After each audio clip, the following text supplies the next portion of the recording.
Hello, নমস্কার বন্ধুরা, সবাই কেমন আছেন বলুন? Good morning. তো চলুন আজকে দুটি জিনিস দেখাবো, তার মধ্যে এটা প্রথম দেখাচ্ছি। সেটা হচ্ছে একটা হচ্ছে কচুরি, মানে কচুরির মশলা। আমি সারা বছর কচুরির মশলা রেডি করে রাখি। চলুন সেটা দেখাই কিভাবে রেডি করি। তার মধ্যে কচুরির মশলার প্যাকেট কিনে এনেছি, যেহেতু মটরশুঁটির সিজন সারা হয়ে যাচ্ছে শীতকাল, তাই আমি ভাবলাম কচুরির মশলাটা রেডি করে রাখি। এটা মানে একটু ভাত ছিল, সেটা আমার ভাত ছিল, ওই ভাতটাকে আবার সিঁড়িতে রেখে এলাম, ওখানটা মানে মুছে নেবো পরে। কিচেনে রাখলাম না, কারণ সেদিন আমাদের ভাত হবে না, মায়ের একাদশী তো, তাই কোথায় ঠেকাঠেকি হয়ে যাবে, লেগে যাবে, তো ওই জন্য মানে রেখে এলাম আর কি সিঁড়িতে আমার ভাতটা ওটা। আর এই যে মটরশুঁটিগুলো একটু মানে দু একটা একটু খারাপ হয়ে গেছে, নষ্ট হয়ে গেছে, একটু ঝাড়াই বাছাই করতে হবে। এই মটরশুঁটিটা দিয়েই মেনলি বানাবো। মানে কচুরির মশলা কিনে এনেছি, যে আমি কচুরির মশলাটা বাড়িতে বানাতে পারতাম, কিন্তু বানাইনি কেননা আমি এখানে কিন্তু আমার এই চ্যানেলটা কিন্তু মানে ডেলি ব্লগের চ্যানেল, আমার কিন্তু মানে রান্নার কোনো জিনিস চ্যানেল নয়। তাই আমি ওটা মানে বাড়িতে বানানোর চেষ্টা করিনি। তাই আমি যে কোনো জিনিস যেটা সহজ পদ্ধতিতে হয় আমি সেটা করার চেষ্টা করছি। আমি যেটা করি সেটা জানানোর চেষ্টা করছি। আমি সবার জন্য কোনো কী সুবিধা হবে না সুবিধা হবে সেটা সব ক্ষেত্রে আমি দিই না আর কি, বেশিরভাগ ক্ষেত্রে। তো যাই হোক, মটরশুঁটিটাকে একটু সেদ্ধ করতে দিলাম। কী দিয়ে সেদ্ধ করতে দেবো? একটু নুন দেবো যত সামান্য, আর এই যে মশলার পিছনে এই পদ্ধতি লেখা আছে। এটা কচুরির মশলার প্যাকেট, এটার দাম হচ্ছে যত সম্ভব 65 টাকা দাম প্যাকেটটার, আর আমি কিনে এনেছি 5টা প্যাকেট। যাই হোক, সেদ্ধ হয়ে গেছে। সেদ্ধ বলতে হালকা মানে মানে একটু ভাপিয়ে ফেলে দেওয়া আর কি, তাহলেই দেখবেন সেদ্ধ হয়ে যাবে। তো ঠান্ডা হচ্ছিল না, দেখুন না, তাড়াতাড়ি ঠান্ডা করার জন্য আবার একটু ঠান্ডা জল দিয়ে ঠান্ডা করব। আবার সেই বেসিনে তো ইয়েগুলো ফেলেছিলাম, আবার বেসিনটাও জল দিতে গেলে ভর্তি হয়ে যাচ্ছে।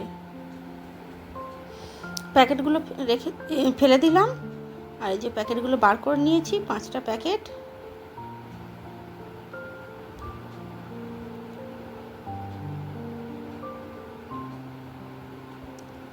অনেকেই বলছে ওটা দিয়েই তো মানে বানানো হয়ে যায়। হ্যাঁ, ওটা দিয়ে অফ সিজনে মানুষ ওই যে প্যাকেটগুলো কিনে আনলাম ওইটা দিয়ে বানানো হয়ে যায়, কিন্তু আমি এভাবে করে রাখি সারা বছর, এতে খেতে অনেক সুস্বাদু আর স্বাদ বাড়ে। তো যাই হোক, মটরশুঁটিটাকে মিক্সিতে দিয়ে একটুখানি মানে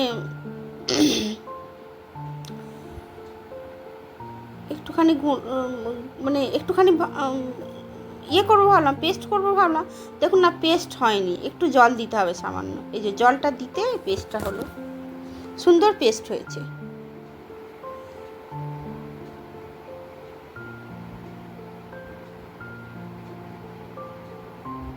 চলুন এবার একটা জায়গায় পেস্টটাকে পুরোটাকে ঢেলে রাখি।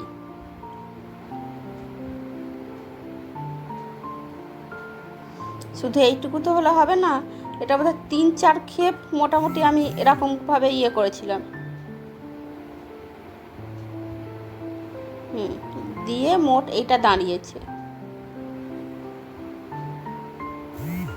দু একটা একটু দানা মতো আছে, সেগুলো যখন আমি মশলাটা দিয়ে মাখামাখি করব তখন আস্তে আস্তে ওটা ইয়ে হয়ে যাবে আর কি। বা তেলে যখন কড়াই দিয়ে যখন নাড়ানাড়ি করব তখন এটা ঠিক মানে এটা মিক্সিং হয়ে যাবে। চিনি দিলাম, চিনি অনেকটা পরিমাণে দিলাম। ওখানে প্রত্যেকটা প্যাকেটের জন্য ধরুন 2 চামচ করে চিনি লেখা ছিল, আমি প্রত্যেকটা প্যাকেটের ধরুন 1 চামচ করে ধরেছি। আর নুনটা একটু কমই বলা ছিল, নুনটা আমার এটাই বললাম না, এটা একটু নুন কম হয় এই নুনটাতে, মানে সোডিয়ামটা খুব কম পরিমাণে থাকে, ওই জন্য নুনটা একটু বেশি দিতে হলো। চিনিটাও অনেকটা দিয়েছি, আসলে মানে ঢেলে দিয়েছিলাম তো অতটা বোঝা যায়নি, 5-6 চামচ মতো দিয়েছি, বড় টেবিল চামচের। আরও বেশি হতে পারে, তবু কম হবে না। মানে মোটামুটি 10 চামচ ওদের মানে দেওয়ার কথা ছিল, 10 চামচ, আমি 10 চামচ দিইনি, ওই 5-6 চামচ মতো কি 7 চামচ মতো হবে, 10 চামচ দিইনি। তবে আমরা তো একটু চিনিটা কম খাই। এটা গুড় দিয়েও বানাতে পারেন। প্রথমে মটরশুঁটিটাকে সেদ্ধ করলাম হালকা নুন দিয়ে, সেটা সেদ্ধ করে ভালো করে পেস্ট করে নিলাম। পেস্ট করে এই মশলাটা পুরোটা একটু চিনি দিলাম তাতে, আর একটু নুন দিলাম, দিয়ে এতে মশলাটা পুরোটা যতগুলো মশলা দেবেন সেই অনুযায়ী মটরশুঁটি দেবেন আর কি, দিয়ে পুরোটা মিক্সিং করে নিচ্ছি। আমি বারবার বলছি এই যে প্যাকেটগুলো আছে এই প্যাকেটগুলো দিয়েই হয়, কিন্তু আমি করি না। আমার মনে হয় যেন এই যত মানে এই মটরশুঁটি, তাজা মটরশুঁটিটা মিক্সিং করে রাখলে খুব সুন্দর খেতে হয়। দেখছেন কতটা পরিমাণে হয়েছে? হ্যাঁ, এতে বাবু একটু সরষের তেল বেশি লাগে, তেল একটু বেশি লাগে।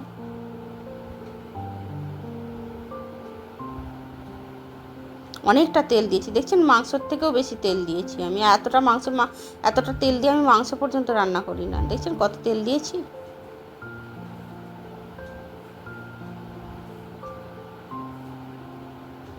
প্রচুর তেল দিয়েছি। এতটা তেল লাগবেও, দেখবেন আপনারা বুঝতেও পারবেন না। জিনিসটাও তো অনেকটা আছে, একটা বড় গামলার 1 গামলা।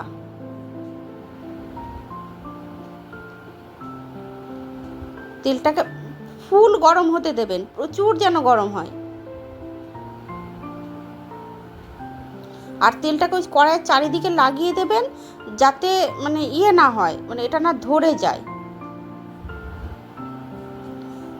আমি ভিডিও করছিলাম বলে এক হাতে ক্যামেরা ধরেছিলাম আর এক হাতে ভিডিও করছিলাম বলে, মানে এক হাতে ফোন ধরেছিলাম আর এক হাতে কাজ করছিলাম বলে একটু অসুবিধা হচ্ছে আপনাদের সমস্ত কিছু বুঝতে, বা একটু একটু করে দিচ্ছিলাম। একটু একটু করে না দিয়ে পুরোটা দেওয়ার চেষ্টা করবেন একবারে।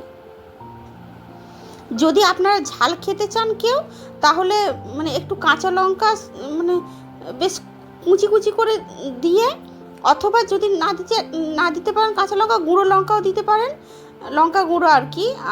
বা যদি কাঁচা লঙ্কা দেন তাহলে একটু, আমি বলবো একটু সেদ্ধ করে দেবেন, দিয়ে ভালো করে যখন ইয়েটা বাটবেন, মটরশুঁটিটা বাটবেন, তার সাথে কাঁচা লঙ্কাটা বেটে নিতে হবে। তবে একটু সেদ্ধ করে বাটবেন, তাহলে মনে হয় যেন ভালো হবে। আমি কোনো দিন দিইনি, ট্রাই করে নিতে হবে, দিলে দিতে পারেন আমার মনে হয়।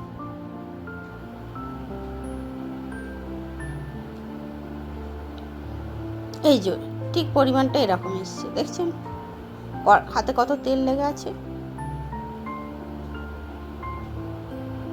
এত ভালো লাগে খেতে।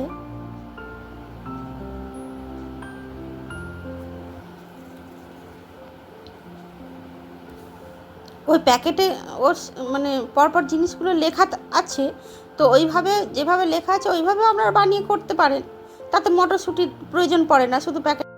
শুধু প্যাকেটের ইনস্ট্রাকশন অনুযায়ী কাজ করলেই হলো। আর প্যাকেটে তো সমস্ত কিছু লেখাই থাকে, অসুবিধা হয় না। আমার মনে হয় যেন প্যাকেটের ওই মশলাটাতে মটরশুঁটি দেওয়া থাকে, মেবি।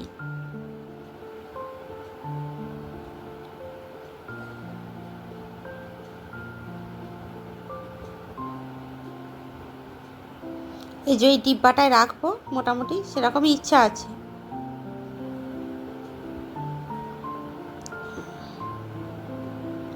এই দেখুন, এটা ঠান্ডা, হ্যাঁ বলা হয়নি, এটা মানে এবেলা করে পরের বেলায় রাখবেন, আমি বারবার বলছি। বা মোটামুটি এটাকে ঠান্ডা হতে দেবেন, ঠান্ডা বলতে প্রায় 1-1.5 ঘন্টা মতো একদম ঠান্ডা হতে দেবেন। ঠান্ডা মানে একদম ঠান্ডা, এর মধ্যে মানে কিচ্ছু, মানে কোনোভাবেই যেন এক ফোঁটাও যেন না গরম থাকে। আমি সকালবেলার দিকে করেছিলাম, যেটা ঢোকাচ্ছিলাম একদম সন্ধেবেলা। দেখুন ডিবাটার 1 ডিবা ভর্তি হয়ে গেছে। হ্যাঁ, চেষ্টা করবেন কাঁচের ডিবাতে রাখতে। আমার এত বড় কাঁচের ডিবা ছিল না। এটা প্রায় 2 কেজি থেকে 3 কেজি দইয়ের যে প্যাকেটগুলো হয় সেই ডিব্বাগুলো, তাহলে বুঝতে পারছেন কত বড়। সেটা এরকম ভর্তি হয়ে গেছে, তাহলে ভাবুন।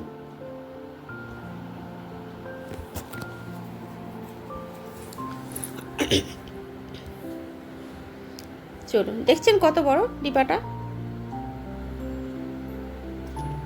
এই এবার ডিপ ফ্রিজে ঢুকিয়ে দেবো। কারণ তার আগে ডিপ ফ্রিজে এটা সেই প্রেসার কুকারের যে নেট ইয়েগুলো, গার্ডারগুলো বেড়ে গেলে ডিপ ফ্রিজে রাখলে বলে মানে একটু কমে যায় আর কি। ওই জন্য ডিপ ফ্রিজে ঢুকিয়ে রেখেছিলাম, ওটাকে বার করে দিলাম, ব্যাস হয়ে গেল।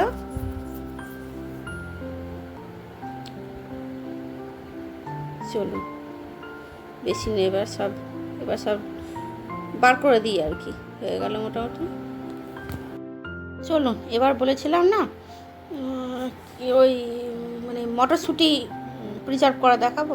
মটরশুঁটিটাকে নুন আর চিনি দিয়ে মানে সেদ্ধ করতে দিয়েছিলাম, সেদ্ধ বলতে 2-4 মিনিট মতো, মানে একটুখানি ভাপাবেন, ভাপালেই হয়ে যাবে। আমি টিপে দেখে নিচ্ছিলাম যে সেদ্ধ হয়ে যায়নি তো, বেশি না সেদ্ধ হয়ে যায়নি মোটামুটি। আর যদি কোনো কিছু নোংরা থাকে তার আগে ছাড়াই বাছাই করে নেবেন। এই দেখুন এই অবস্থা, একদম গোটা গোটা, সেদ্ধ হবে না। এখন ইউটিউব খুললেই তো মটরশুঁটি প্রিজার্ভ করা দেখাচ্ছে, তবুও আমি একবার দেখালাম। এই যে আমার যে জারটাতে ছিল, ওই কচুরির মশলা ছিল, সেই জারটায় মটরশুঁটি এবছর রাখছি, কারণ কচুরির মশলাটা একটু বেড়েছে, সেটা আবার অন্য জায়গাতে ট্রান্সফার হয়েছে, ওই জন্য এটাতে ভাবলাম এটা রাখি।